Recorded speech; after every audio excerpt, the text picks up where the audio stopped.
On the news tonight, APC National Executive Council elects Ganduje National Chairman, Bashiru as Secretary.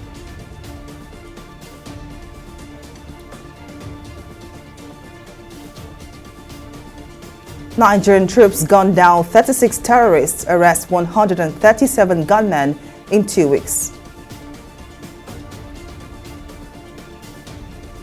And NLC confirms suspension of strike following Tinubu's intervention.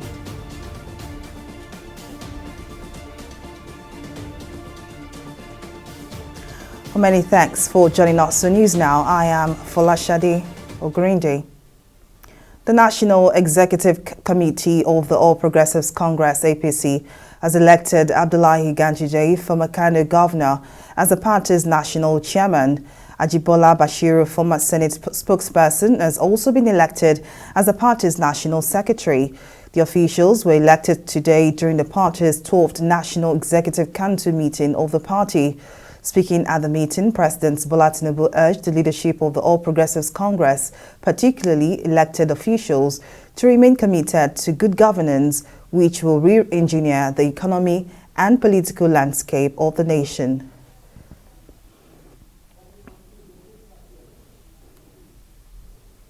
With 36 terrorists neutralized and 137 gunmen arrested within 2 weeks, the Defense Headquarters has declared that the Nigerian military has no greater priority than to restore normalcy and put an end to security challenges across the country.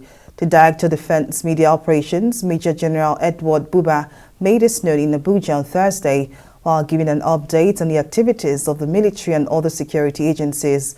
Major General Buba further disclosed that the military arrested 3 gun runners, 2 kidnappers, 6 collaborators, 15 perpetrators of oil theft and recovered the sum of 3.177 million naira.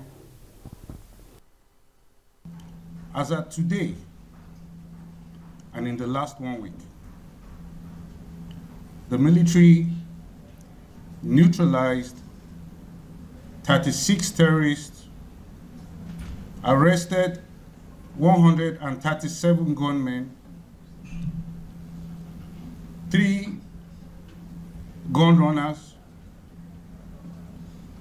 2 kidnappers, 6 collaborators, 15 perpetrators of oil theft, and recovered over 3 million naira in the process.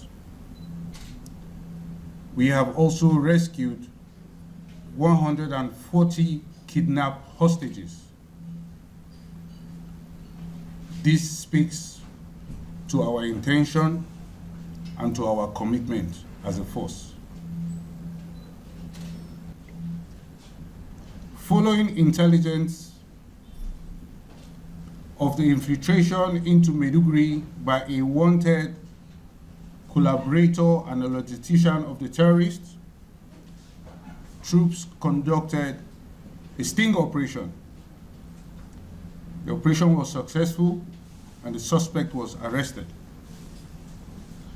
The suspect admitted to being a courier that conveys arms, ammunition, and other sundry items to the terrorists in their hideouts. The suspect also confirmed links with foreign arms network.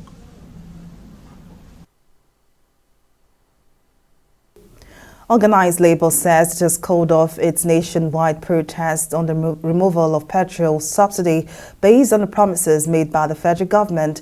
On Wednesday, Organized Labour and other affiliate unions embarked on protests across the country over the hardship caused by some recent policies of the federal government. After the protest, leaders of the unions met with President Bola Tinubu at the Presidential Villa in Abuja. The meeting was attended by Joe Ajero, President of the Nigeria Labour Congress, NLC, and Festus Osifo, President of the Trade Union Congress, TUC.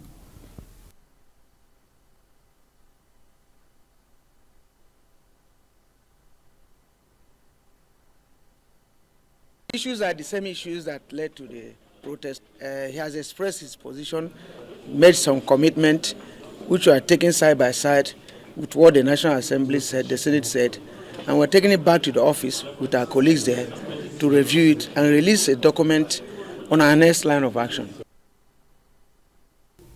The Senate has acknowledged the laudable achievements of the Executive Director of Business Development of the Nigerian Export and Import Bank, Stella Okotete, in growing the non-oil exports and business fortunes of the bank. The commendation came after the senator representing Delta Central, Senator Ede Dafionon, moved a motion to allow Okotete to take a bow and leave. The nominee was the former national women leader of the ruling All Progressives Congress, APC, and currently serving as ED Business Development of Nexim Bank, was President Bola Tinubu's ministerial nominee from Delta State. He appointed me Executive Director of the Nigerian Export and Import Bank in charge of business development. The functions of the ED of the bank, which I still hold till date, is to drive the business directorate of the bank to create quality risk assets and also provide funding to exporters in the non-oil sector. If the nominee from Delta State could please be recognized for her good work at Nexim Bank, with the background that she has served one complete term at Nexim Bank and that term has been renewed about a year ago, which shows that she has distinguished herself at the bank. With that, Mr. President, I ask distinguished members to please ask the nominee from Delta State to please take a bow. Woman leader of the greatest party in Africa. I just remember that we are all from political parties, and in normal circumstances, the party is supreme. Is it the wish of the Senate that the nominee should take a bow? Those who are in support say aye. Aye. Those who are against say nay. The ayes have it. On Wednesday, President Bola Tinubu handed over to the Senate the final batch of his ministerial nominees, totaling 47 in number. If the Senate approves all, President Tinubu will have the largest number of cabinet members since 1999. However, of the 47 ministerial nominees, only 9 are women. This low number of women is far below the expected benchmark of women's representation in governance. Joining me to discuss this further is Abiola Akinyode, who is a lawyer and civil rights activist. She is also the founding director of Women Advocates Research and Documentation Center. Well, thank you very much for joining us. Now, against earlier expectations, President Tinubu's ministerial list falls below the female affirmative benchmark. Now, is 35% too much to ask?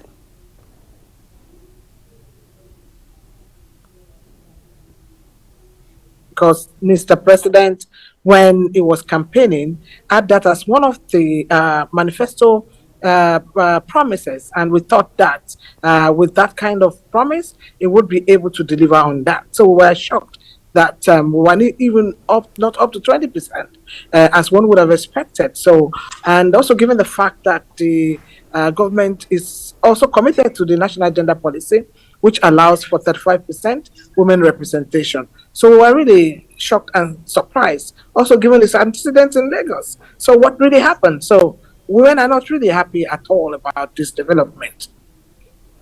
I know there was a lot of protests and agitation for more women representation at the National Assembly last year, but can we say that this advocacy didn't really, bring much fruit? Because what we're seeing now is that we have a new administration and we have just, 9 women in President Bola Tinubu's ministerial nominees. What exactly are we getting wrong now in the advocacy to, have more women in political seats?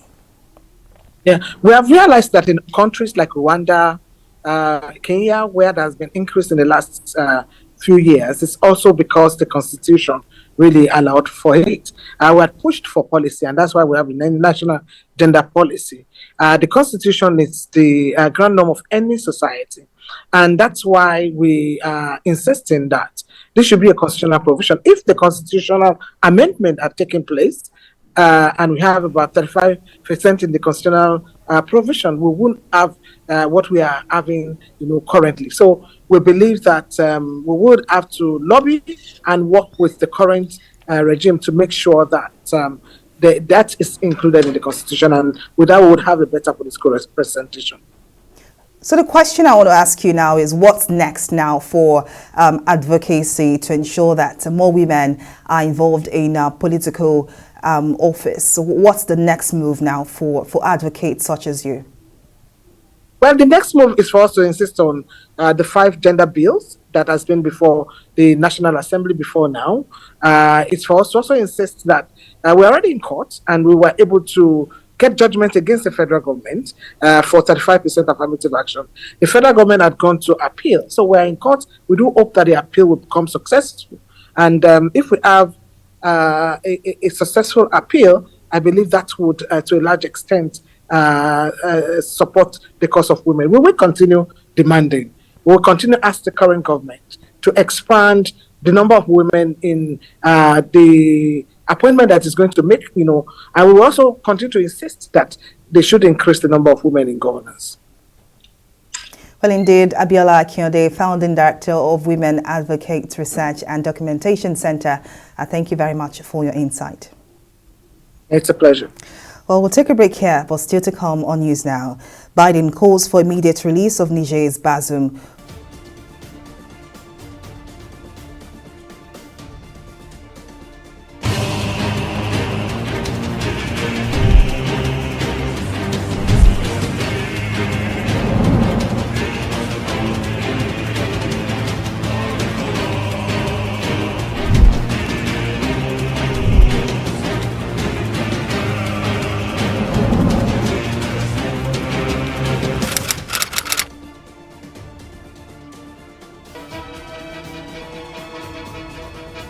Opinions are free, facts are sacred, but truth is universal. How, in practical terms, can we, for instance, de-escalate the tension? President must see himself as the President of the Federal Republic. We know where the enemy is. 3 places. The Lake Chad Basin, the border area between Nigeria and Cameroon, and then the Sambisa Forest. On Digi 360, we give you a complete dose of everything. Opinion, facts and undiluted truth. I hardly believe what politicians are saying in this part of the world. A new Nigeria is possible, a future is possible. We delve into the issues, dissect it so that you can understand it, use it to take action. I don't think there's any need for any governor to look for grant for ranching. Digi 360, dissecting the issues. Corruption not in my country. Hello? Yeah, I found your wallet in front of a supermarket. Meet me at Apple Junction. Yes, I'll be waiting for you. Now we find out. 2 of us. Thank you very much, officer. It's surprising that men like you still exist in the police force. Yes, oh, yes. This is just a token of my appreciation. Oh, no, you don't need to do this. We're only doing our job. Thank you very much. God bless you. You're welcome. Now I know police is really my friend. Yes. Friend. Hey.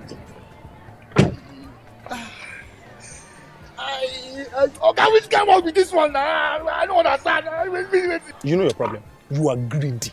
I'm a policeman who is doing his job.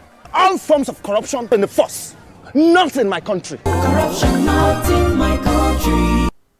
In the last 3 years, we have built a multi-purpose center, which is the envy of all in our constituency.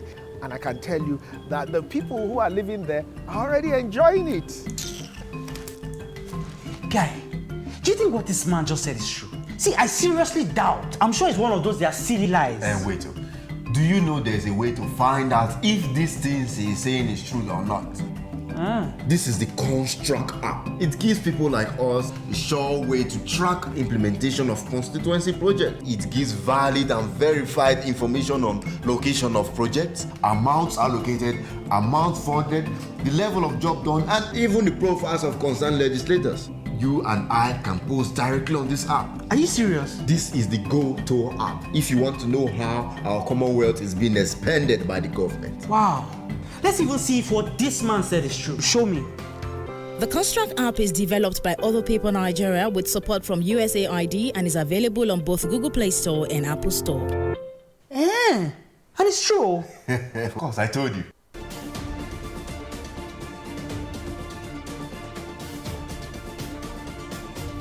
Welcome back. Now here is a recap of some of our top stories tonight. The National Executive Committee of the All Progressives Congress, APC, has elected Abdullahi Ganduje, former Kano governor, as the party's national chairman.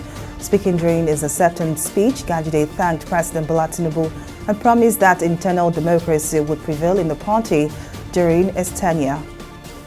We also told you that with 36 terrorists neutralized and 137 gunmen arrested within 2 weeks, the Defense Headquarters has declared that the Nigerian military has no greater priority than to restore normalcy and put an end to security challenges across the country. The Director General, Defense Media Operations, Major General Edward Buba, made this known in Abuja on Thursday while giving an update on the activities of the military and other security agencies. Well, in case you missed any of our news bulletin, or for more updates, you can catch us on Limex World TV or log on to our website on www.tv360nigeria.com. You can also follow us on our social media platforms on Twitter, Instagram, and YouTube at TV360 Nigeria. On Facebook, we are TV360 Online.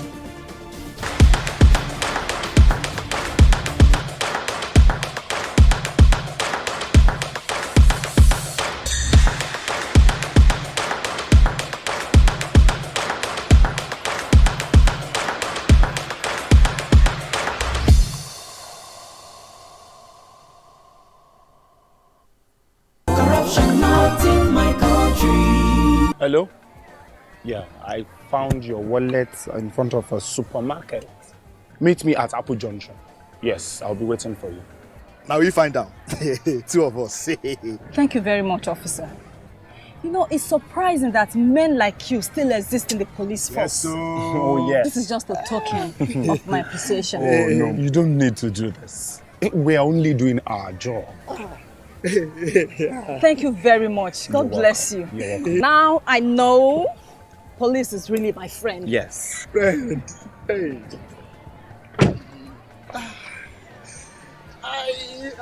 Which came up with this one? I don't understand. You know your problem. You are greedy. I'm a policeman who is doing his job.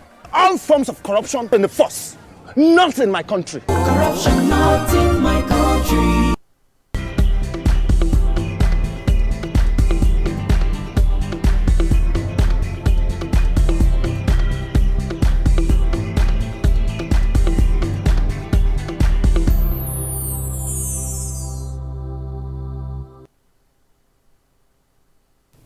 Welcome back. Simi Saladi going on standby for business stories. Over to you, Simi. Thank you very much, Falashadi. Welcome to Business News.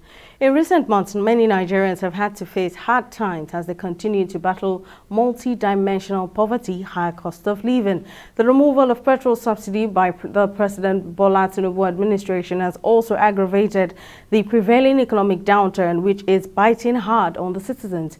Here in Lagos, residents struggle daily to purchase essential commodities due to the rising prices. In this report, our correspondent Sydney Okafo visited the popular Mile 12 market to find out just how serious the situation is. Due to the rise in price of food items in the country at the moment, my journey took me down to some markets in Lagos and as well as the popular Mile 12 International Market to get reaction from Lagos residents how they are coping at the moment with this current hardship ravaging the country. The popular Mile 12 market, the largest perishable food market in Nigeria, is well known for its beehive of activities involving wholesale merchants, wholesale buyers, permanent and casual laborers who engage in offloading and loading from and into trailers and other vehicles, as well as hordes of market women who come in to buy and resell in neighborhood markets on retail basis. For Aminu Yola, who sells tomatoes in basket, the rising price of the commodity poses a huge challenge for customers who complain of affordability. Government, they have not think twice over the masses, and they have removed the subsidy once, and people are just going through many things because the transportation, we have not carrying from villages to the marketplaces with our head. We put it in the truck, in the cars to bring it. So that thing, when what we are paying maybe like 10,000, now we pay 30,000, 50,000. The unending security crisis in the north is contributing factor to food insufficiency in the country. Farmers are still misplaced, and transporting the little that is produced in the region by road has become risky. The tomato that you are seeing here is Yoruba tomatoes. The reason that tomato costs because of this oil price, this hike of price of oil. That's everything high in Nigeria. If you look at the situation by now, not only tomatoes, everything in Nigeria is high. The continuous rise in inflation in the country leading to soaring prices has affected Nigerians' consumer consumption pattern. They say incessant rise in prices of the consumer goods is having a heavy toll on their purchasing power. For them, it has become very difficult to make unusual purchases as they have been forced to cut down on quantity. Before removing the fuel subsidy, the government should have made provision for the poor ones, for the masses. They should have made provision. They should have made something to, okay, we are taking away this fuel. This one can serve for you for now. I know things are hard, seriously hard. If I can come myself to K2 Market or my 12 to come and buy what we need for the home, is because I'm feeling it too. For several decades, Nigeria's economy has been driven by a consumer culture. According to reports, the nation spent almost $11 billion annually on food imports. Economists say, rather than being a consuming nation, the government should focus more on developing manufacturing companies. He also called for total restructure and policy reform for exchange rate, fuel subsidy and power sector. You know, the way people are looking at the hike in the price of fuel, fix the exchange rate, you know, it is a problem that we have left for too long. But unfortunately, the way we are now, you know, any attempt to say subsidy must stay is like we just want to, you know, throw ourselves under the trailer because, you know, we can't afford it again. It's a wastage that must come to an end. And I believe, you know, whether we have choice or we don't have choice, subsidy in Nigeria has come to an end because we can't go back to it. We can't go back to it because the country cannot survive on it again. So, and since the country can't survive on it again.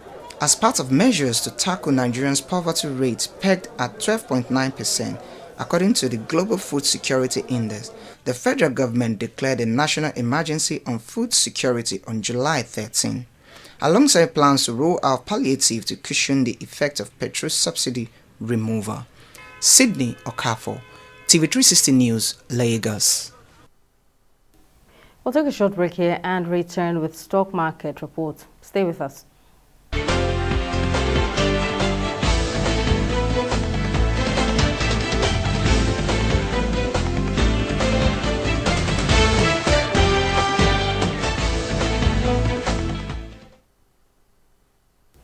Bargain hunting in banking, consumer goods and insurance stocks on the NGX have pushed markets higher by 1.55%, recording another trading session of positive close at that 542 billion naira gain for investors.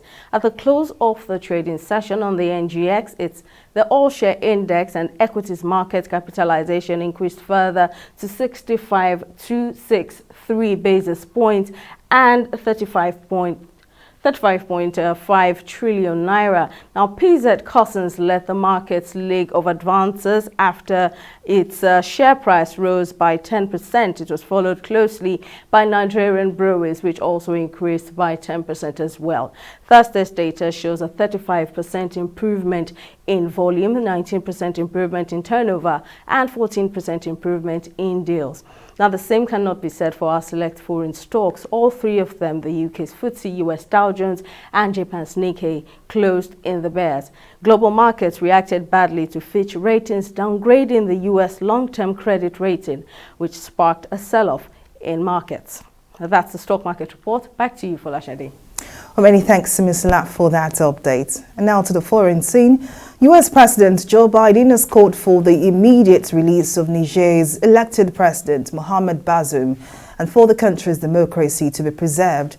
This marks the first time Biden has commented on the situation in Niger since last week's military takeover. Biden's statement comes as the U.S. has engaged in intensive diplomatic efforts to restore democratically elected Bazoum to power. Amid the tension in the country, the State Department ordered the evacuation of non-emergency personnel and family members from Niger on Wednesday.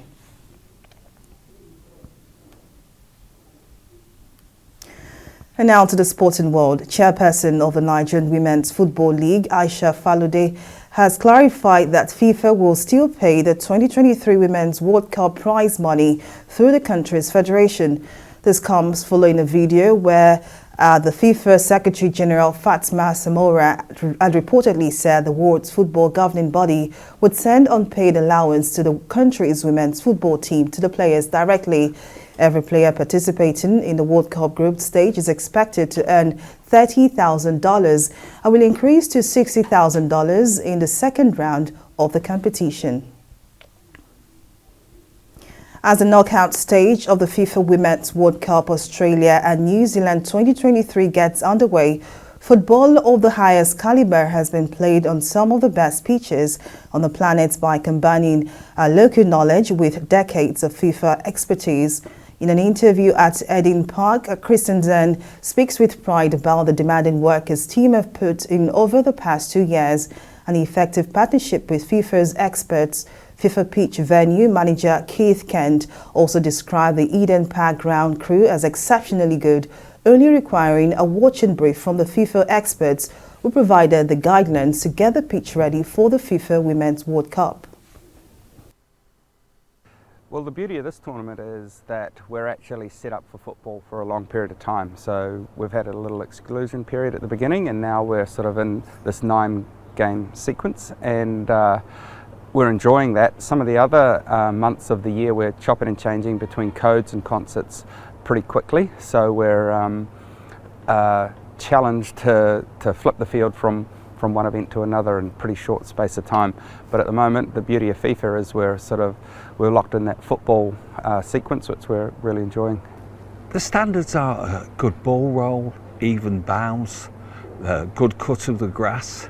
The pattern, if you watch the games, the patterns on every pitch are the same so that we have uniformity, the bright white lines, everything to assist the referee and the linesman, the cameras behind the goal, we mark out boxes for them, and all these are little extras that perhaps in the past Eden Park would never have done. So really it's just making sure that everything is uniform across the tournament, and we just assist with the ground staff as much as we can. And that's the size of our news bulletin. Many thanks for watching. I am Folashade Ogurinde. Bye for now.